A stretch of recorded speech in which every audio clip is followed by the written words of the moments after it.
Morning campers, or for those over 50 I should say, morning campers.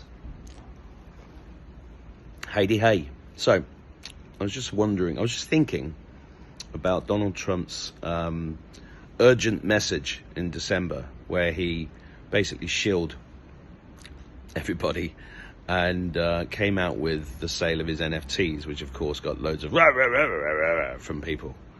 Why did he do that? Why did he release NFTs of Donald Trump? Was it just to make money?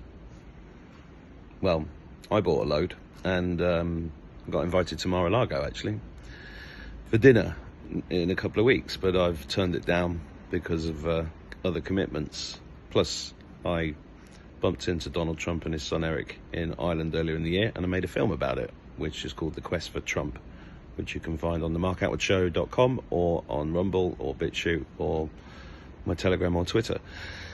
I think he released those NFTs as a signal to all of us that crypto has a part in the new financial system.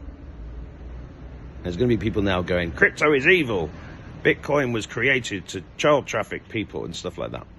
Well, there's so much noise around crypto, it's impossible for me to give any kind of opinion about whether it's good or evil or anything else. But one thing I do know for sure is the blockchain technology is not going anywhere.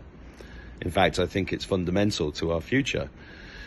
If you understand blockchain being an irrefutable ledger, then it cuts out all the middlemen, which is what I said in my video yesterday about XRP. And XRP's gone up, doubled in the last few weeks, nearly. And is gonna, I think, is worth, a lot more than the current 60 cents or whatever it is. I mean, a lot more, like tens of thousands of dollars. I mean, possibly more than Bitcoin, but that's just my opinion. So I took that as a strong signal. I've always been pragmatic about crypto. I worked in crypto for a bit in 2017, and I saw a lot of greed, and I saw huge amounts of money slushing around. I met people who were literally billionaires from simply buying Bitcoin at the right time, and it was extremely interesting. But what really got me is the blockchain technology. I can't speak today, I need more coffee. The blockchain technology is fundamental. Everything is built on the blockchain in crypto. So if Donald Trump's releasing NFTs, which are non-fungible tokens, and extremely interesting, I bought a NFT off Martin Geddes, I think last year, because I believe Martin's work will go down in history, and the NFT that I bought off him will go up in value and be a good investment for my children. And if it isn't, it isn't. But, I think that I'm very pragmatic when it comes to money. I studied economics for 5 years, and nobody taught me about the fractional reserve banking system. When I read G. Edward Griffin's book, The Creature from Jekyll Island, I was mightily pissed off.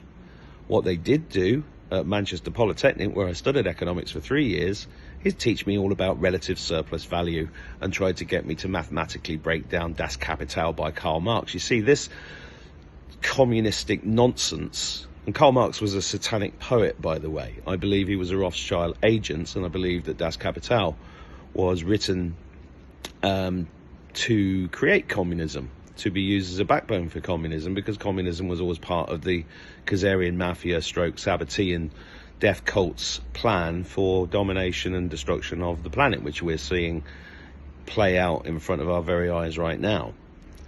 And people like Karl Marx, like Darwin and Einstein, were used as gatekeepers around big ideas, gatekeepers that they could hang their coats on and build their systems on the back of, because you need intellectual thought leaders in order to create the movements that you want to go forward to justify your takeover of the human race. The recent launch of ARC, A-R-C, looked very much like another version of the WEF to me recently, and it completely flopped, which is great to see. But anyway, back to the crypto. So pragmatically, If anybody has any money in the bank, I personally moving all money out of banks. The banks are not to be trusted. They've been screwing you forever. Whenever you get a mortgage, they're not lending you a penny. They're just drawing down on your own money. They're just giving you your own money, then charging you interest for it. And the word mortgage, for example, mortgage, I don't know what the exact French for that is, but it's death grip. It basically means death grip. I mean, they're taking the piss out of you. They've been taking the piss out of all of us our entire lives. So, pragmatically, yes, gold and silver, fantastic if you can do that, but it's not necessarily as practical and it doesn't move as fast. So this is why I set up a crypto course, which is being taught by my good friend Gary Keeley. It's called the 5D Crypto Club, and we set that up about 2 or 3 months ago, and the people within that group are currently experiencing 32% growth in the portfolio. Now, that's within a few weeks. Compare 32% on your investments to what you've got in the bank. And, we've got buying and selling signals coming from Gary because he's 100x'd his money twice in the last 5 years. And that's what our intention is. Because imagine what a bunch of spiritually awake and aware people, and people who want to be sovereign, could do with hundreds of millions, if not billions of dollars. Would they be going out and buying Ferraris and Rolexes? No. They'd be putting it into their communities. They'd be taking care of people that needed taking care of, because that's the future. We have to take care of ourselves, and financial sovereignty is part of it, and that's why I believe Donald Trump released those NFTs. Tell me what you think in the comments.